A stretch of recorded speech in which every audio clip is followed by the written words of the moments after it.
Hello जी, hello hello hello. तो welcome to पाकशाला। पाकशाला में क्या है, हम बेसिक्स क्लियर करते हैं। एक इंग्रेडिएंट है, एक कॉन्सेप्ट पकड़ के उसके बेसिक्स क्लियर करने की कोशिश करते हैं।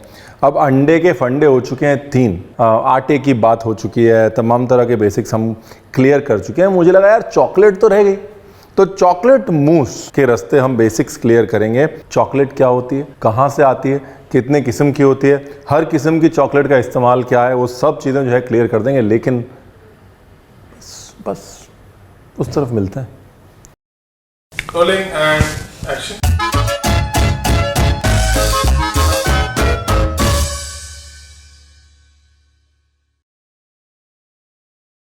तो जी नमस्कार, मैं रणवीर बरार और चॉकलेट के फंडे क्लियर करने के लिए आपको चाहिए चॉकलेट। देखिए, सबसे पहले सवाल ये उठता है कि चॉकलेट कितने किस्म की होती है, राइट। चॉकलेट जो है 3 किस्म की होती है। एक तो होती है डार्क चॉकलेट, जो पहचाननी बहुत आसान होती है। उसके बाद एक होती है मिल्क चॉकलेट और एक होती है वाइट चॉकलेट। अभी जो नहीं जानता उसको लगता है भाई मिल्क भी वाइट है तो मिल्क चॉकलेट भी वाइट ही होगी, तो ये वाइट चॉकलेट क्यों बोल रहे हैं। देखिए, मिल्क चॉकलेट जो है वो वाइट नहीं होती, वाइट चॉकलेट वाइट होती है। मिल्क चॉकलेट जो है वो लाइट ब्राउन होती है, क्योंकि उसमें मिल्क सॉलिड्स चॉकलेट के साथ में मिलाए गए होते हैं। और सबसे कॉमन चॉकलेट जो आप खाते हैं, जो वो सुपर मीठी और बचपन से हम लोग जो खाते आ रहे हैं तमाम ब्रांड्स की चॉकलेट्स, वो सारी चॉकलेट जो है वो मिल्क चॉकलेट्स हैं। अब अच्छी खबर ये है कि उनके अंदर चॉकलेट तो होती है लेकिन कम होती है, बाकी मिल्क सॉलिड्स आ जाते हैं ना। लेकिन जो वाइट चॉकलेट होती है, मज़े की बात है कि उसके अंदर चॉकलेट ही नहीं होती। वाइट चॉकलेट में चॉकलेट का सिर्फ एक भाग, जिसे हम कोको बटर कहते हैं, लगाते हैं ना हम लोग कोको बटर चेहरे पे आजकल, तो वाइट चॉकलेट एक तरह से यूँ कह लीजिए कि चॉकलेट नहीं है। मिल्क चॉकलेट कुछ कुछ चॉकलेट है, डार्क चॉकलेट चॉकलेट है। देखिए, अब लगे हाथ में क्या कर रहा हूँ, मैं चॉकलेट यहाँ पे काट रहा हूँ ताकि मेल्ट हो जाए। चॉकलेट को मेल्ट करने से पहले छोटा छोटा काट लें, क्योंकि चॉकलेट जो है बहुत बहुत बहुत नाजुक होती है, टेम्परेचर को सही से हैंडल नहीं कर पाती, मतलब गुस्से में मुरझा जाती है। तो अगर चॉकलेट आपको मेल्ट करनी है, चाहे माइक्रोवेव में करनी है, चाहे ऐसे गर्म पानी के ऊपर करनी है, उसको छोटा छोटा काट लें। साबुत साबुत चॉकलेट ना रखें, वरना वो बाहर का हिस्सा मेल्ट हो जाएगा, अंदर का हिस्सा सॉलिड रह जाएगा। एक समान तापमान चॉकलेट में नहीं आएगा, जिसे हम लोग टेम्परिंग कहते हैं, और फिर जो है आपके हिसाब से चॉकलेट बिहेव नहीं करेगी। अभी यहाँ पर मैं चॉकलेट क्यों मेल्ट कर रहा हूँ, मैं 2 जगह चॉकलेट मेल्ट कर रहा हूँ। एक जगह मैं मूस बना रहा हूँ और दूसरी जगह भी मैं मूस बना रहा हूँ। एक मूस में बना रहा हूँ विप क्रीम के साथ, क्योंकि आप लोग कहते हैं कि भाई इजी मूस रेसिपी दीजिए जिसमें ज़्यादा कुछ ना पड़े।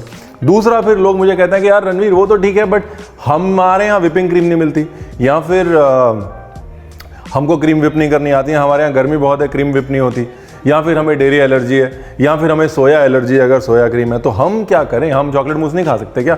तो उनके लिए एक और चॉकलेट मूस की रेसिपी मैं लेके आ रहा हूँ, जिसमें कि क्रीम भी नहीं पड़ती, सोया क्रीम भी नहीं पड़ती, डेयरी क्रीम भी नहीं पड़ती, नॉन डेयरी क्रीम भी नहीं पड़ती।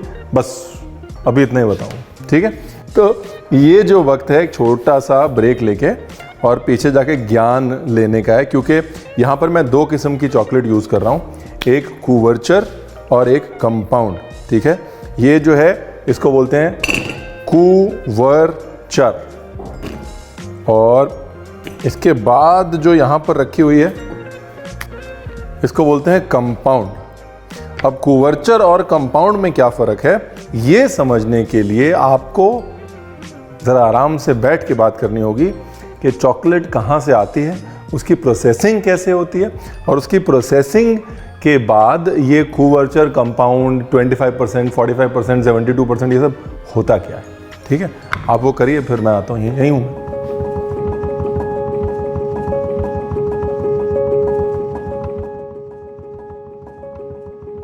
देखिए, कोको की अगर मास्टर क्लास है, चॉकलेट की मास्टर क्लास है, तो वो शुरू होनी चाहिए यहाँ से। ये खूबसूरत खूबसूरत आपको फ्रूट दिख रहा है, ये कोको फ्रूट है, कोको पॉड्स बोलते हैं इनको, और इसके अंदर होती है कोको बीन, और उस कोको बीन को निकाला जाता है, वो एकदम बढ़िया सी होती है, सफ़ेद सफ़ेद मुशी मुशी, उसको निकाल के फर्मेंट किया जाता है, और फर्मेंट करने के बाद उसको ड्राई किया जाता है, ड्राई करने के बाद रोस्ट किया जाता है।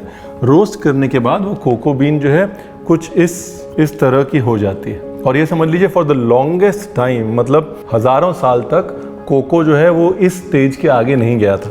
यही कोको बीन ली जाती थी, इसको क्रश किया जाता था, छान लिया जाता था और इसी कोको बीन को करेंसी के तौर पे इस्तेमाल किया जाता था और बाद में इसी को चिकन में डाल दिया जाता था, इसी की ड्रिंक बना ली जाती थी, जब तक कि कोलंबस जो है वो अमेरिकाज नहीं पहुंचे थे। उसके बाद हम जो कोलंबियन एक्सचेंज कहते हैं 1492 में कोलंबस के यूएस अमेरिकाज जाने के बाद फिर चॉकलेट जो है वो यूरोप आई और यूरोपियंस ने दिमाग लगाया कि यार इसको और कैसे इस्तेमाल कर सकते हैं, तब वो चॉकलेट बनी जिसे हम जानते हैं, राइट। तो ये कोको जो है इसको क्रश करके और ये कोको निब्स बनाई जाती हैं। देखिए कोको निब्स जो हैं, और प्रोसेस कुछ यूँ होता है कि कोको बीन तक तो हमको पता चल गया, वो तो एस्टेक्स भी करते थे, साउथ अमेरिका में भी करते थे। यूरोपियंस ने क्या किया, उन कोको बीन्स को मशीन्स के अंदर चला के और उसका एक्सट्रैक्ट निकाले, इसे कोको मास कहते हैं। फिर उस कोको मास को कॉन्चिंग करके शक्कर के साथ, मिल्क सॉलिड्स के साथ चलाया तक उसमें शाइन नहीं आ गई,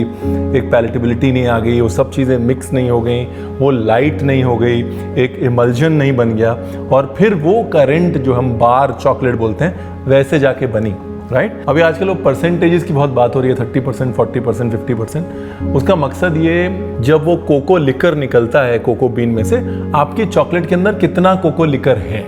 अगर आपकी चॉकलेट के अंदर 100% कोको लिकर है तो आप 100% चॉकलेट खा रहे हैं। 75% कोको लिकर है, बाकी शुगर हैं, मिल्क सॉलिड्स हैं, तो आप 75% चॉकलेट खा रहे हैं। उस कोको लिकर में कोको सॉलिड्स होते हैं और कोको बटर होता है, यानी कि वो कोको मास या कोको लिकर वो डिटर्मिन करता है कि आपकी चॉकलेट में एक्चुअली चॉकलेट कितनी है। तो ये जो कहानी है ये इससे शुरू होती है और हज़ारों साल तक इसकी पूजा होती थी, बिकॉज इसके अंदर जो था वो सोने से भी ज़्यादा महंगा माना जाता था, जो कि ये खूबसूरत सी कोको बीन थी।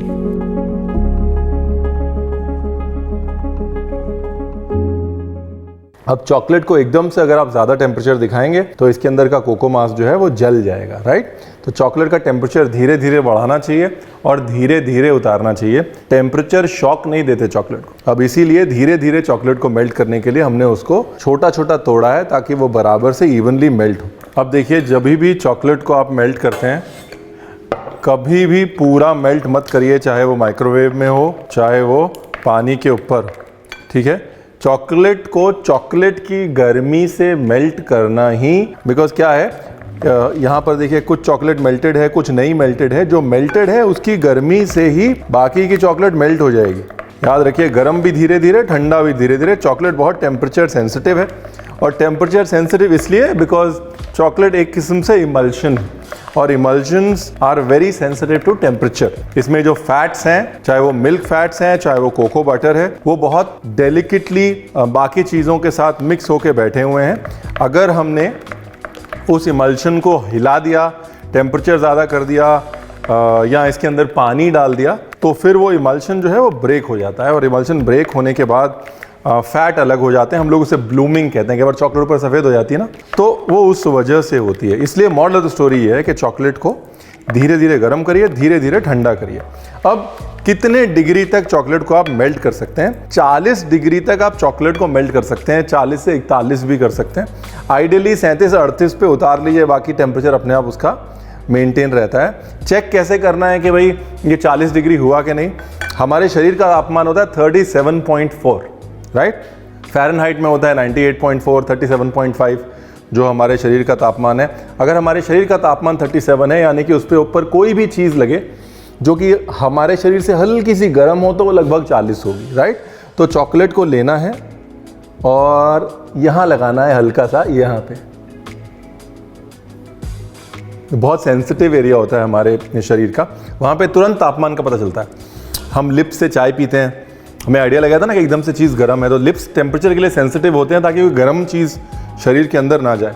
तो यहाँ पर मुझे जो है समझ आ रहा है मोटा मोटी कि 40-41 टेम्परेचर है, शरीर के तापमान से थोड़ा ज़्यादा है। इसको कम करेंगे, जब टेम्परेचर महसूस होना बंद हो जाएगा, मतलब 37 आ गया है, फिर जब थोड़ा थोड़ा ठंडा लगना शुरू होगा, तब मेरे पास वक्त कम होगा इसको ठंडा करके चलाने का। बेसिक जो प्रेमाइस है वो ये है, ठीक है। अब पुराने टाइम में क्या होता था, जब टेम्परिंग होती थी तो चॉकलेट को बिछा दिया जाता था ठंडी जगह पे, बिकॉज बोल्स भी गर्म होते हैं ना, तो उस वजह से जब तक बोल ठंडा होगा फिर अंदर की चॉकलेट ठंडी होगी, उस वजह से वक्त लगता था। इसलिए पहले क्या करते थे, मार्बल स्लैब के ऊपर चॉकलेट को मेल्ट करके बिछा देते थे और उसको वहीं पर चलाते थे, धीरे धीरे धीरे धीरे उसको ठंडा करते थे। ठीक है, इसको मैं थोड़ी देर साइड में छोड़ता हूँ। बोल गर्म है, उसको थोड़ा वक्त लगेगा।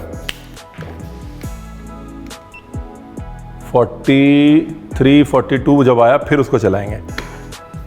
पहले वाले मूस के लिए अभी देखिए, चॉकलेट को टेम्पर करने के लिए थोड़ी सी व्हिप्ड क्रीम ली और इसको चॉकलेट में डाला। देखिए आमतौर पे चॉकलेट मूस जो है it's the easiest to make, because दूसरे मूस को जमाने के लिए मेहनत करनी पड़ती है। तो इसीलिए चॉकलेट मूस एक्चुअली सिर्फ 2 इंग्रेडिएंट से बन सकता है, चॉकलेट और व्हिप्ड क्रीम, और आप उसको फ्रिज में डालेंगे सेट भी हो जाएगा। अब ये समझ लीजिए कि 1 भाग चॉकलेट और 2 भाग क्रीम अनविप्ड। हाँ, मतलब ऐसा नहीं है कि 2 भाग आपने व्हिप्ड क्रीम ले ली और बोला कि हो जाएगा, फिर वो कुछ और ही बन जाएगा और आप कहेंगे रणवीर आपने बताया नहीं, ट्रूफल बन जाएगा फिर वो। बस ज़्यादा नहीं चलाना उसको, हवा भरनी है, हवा निकालनी नहीं है। ठीक है, ये देखिए अब हाथ गंदे ना हो उसके लिए 2 तरीके हैं। एक तो ये कि आप इसको ऐसे हाथ के ऊपर फोल्ड कर लें। ठीक है, ये समझ लीजिए कुछ ऐसे, राइट, और फिर इसके अंदर आप डालें। दूसरा तरीका ये है सिंपल, ज़्यादा टेंशन ना लें, एक गिलास लें, ये गिलास के अंदर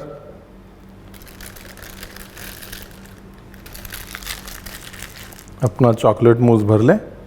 just to give you an idea of the texture, ये देखिए, ये लीजिए अपना शेप होल्ड कर रही है, टेक्सचर होल्ड कर रही है। फ्रिज में डाल देंगे तो जम जाएगा, एकदम कटने लायक हो जाएगा। अब ये थोड़ा चॉकलेट सिरप डाल दिया मैंने नीचे, कुछ भी डाल सकते हैं, ऐसा नहीं है कि चॉकलेट सिरप ही डालना है। चॉकलेट और ऑरेंज जो है वो क्लासिक कॉम्बिनेशन है, और उस क्लासिक कॉम्बिनेशन का इस्तेमाल करते हुए, वाह भाई वाह।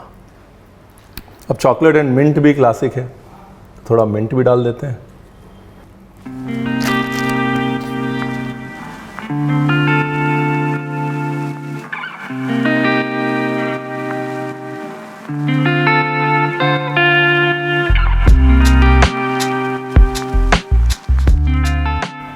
अब जो दूसरा मूस है ना, दूसरा मूस हम बना रहे हैं बगैर व्हिपिंग क्रीम के। जिनको व्हिपिंग क्रीम नहीं मिलती है, या फिर जिनको क्रीम व्हिप करने में दिक्कत होती है, या जिनको डेयरी एलर्जी है, वो क्या करें, वो लें जितनी चॉकलेट उसका आधा पानी। या यहाँ पर मैं क्या कर रहा हूँ, मैंने थोड़ा कोकोनट मिल्क लिया हुआ है, तो थोड़े से पानी लिया था, उसके अंदर कोकोनट मिल्क डाला। 400 ग्राम चॉकलेट है, 200 ml कोकोनट मिल्क में डाल रहा हूँ उसके अंदर। और इसके बाद जब चॉकलेट मेल्ट हो जाएगी, आमतौर पे लोग क्या कहते हैं, चॉकलेट में पानी नहीं डालते, चॉकलेट और पानी जो है दुश्मन है। मैं भी यही कहता था बहुत टाइम तक, लेकिन ये जो रेसिपी है ना, ये रेसिपी उस चीज़ को झुठला देती है। कोई शुगर वुगर नहीं डालनी, कुछ नहीं, सब चॉकलेट में शुगर है। ये लीजिए, मिक्स होना शुरू हुआ मामला। अब बेसिकली आप क्या कर रहे हैं, चॉकलेट के इमल्शन को आगे बढ़ा रहे हैं, उसके अंदर एक और चीज़ इमल्सिफाई कर रहे हैं। अब इसको धीरे धीरे धीरे धीरे ठंडा करना है। आप चाहें तो हैंड विस्क लेके इसको धीरे धीरे विस्क करते रहें, नीचे बर्फ़ लगा लें, और अगर आपको जल्दी है थोड़ी सी, जैसे कि मेरे को है, तो आप इलेक्ट्रिक विस्क भी यूज़ कर सकते हैं। इसको ठंडे करते रहना है, साथ साथ बीट करते रहना है। देखिए अब इसमें ध्यान क्या रखना है, ध्यान ये रखना है कि एक बार आइस लग गई तो फिर टेम्परेचर बढ़ेगा नहीं, घटता ही रहेगा, राइट। तो आइस लगने से पहले तक सारी चॉकलेट जो है वो मेल्ट हो जानी चाहिए, कोई लंप्स नहीं रहने चाहिए उसके अंदर, वरना जो लंप है वो लंप ही रह जाएगा और आप कहेंगे रणवीर आपने बताया नहीं। हल्का सा कोकोनट ऑयल भी डाल सकते हैं। देखिए चॉकलेट सेट भी होती जा रही है और राइस भी होती जा रही है। अगर एकदम ठंडा एसी वाला रूम है या फिर आप यूरोप में काम कर रहे हैं तो फिर नीचे बर्फ़ लगाने की ज़रूरत नहीं, लेकिन हमारा ना ही एसी वाला रूम है और ना ही हम यूरोप में हैं, तो इसलिए हमको नीचे बर्फ़ लगानी पड़ रही है। ये देख रहे हैं आप, ये देखिए बन गया ना मूस। और ये चीज़ पानी से भी बन सकती थी। हाँ, मैं याद दिला दूँ, ऐसा नहीं है कि आपको सिर्फ कोकोनट मिल्क ही डालना है। ये पीक्स बन रही हैं, डन। अब इसके अगर आपको टेक्सचर का अगर आइडिया मैं दूं तो ये देखिए, मतलब क्रीमी एंड हाव, कोई ये बोल नहीं सकता कि इसके अंदर क्रीम नहीं है, दूध नहीं है, बटर नहीं है। जो चॉकलेट का नेचुरल कोको बटर है उसके बेसिस पे कितनी क्रीमी हो गई है। वाह भाई वाह, ये लो जी, नाइस। चॉकलेट मूस दो तरीके से, विप क्रीम के साथ और विप क्रीम के बगैर। अगर आप किसी को कहेंगे कि मैंने पानी के साथ में चॉकलेट मूस बनाया, कोई यकीन नहीं करेगा, मेरे को भी यकीन नहीं आया। रेसिपी ट्राई करनी पड़ेगी, लेकिन कामयाब है। 1492 तक तो चॉकलेट का नाम ही नहीं सुना था लोगों ने, ठीक है, और 1550 तक लोग चॉकलेट को टच नहीं करते थे। उसके बाद चॉकलेट की कहानी एक्चुअली शुरू हुई है यूरोप में। बड़ी इंटरेस्टिंग स्टोरी है। और मैं जाता हूँ, एक काम ज़रूर कर दीजिएगा, सब्सक्राइब कर दीजिएगा।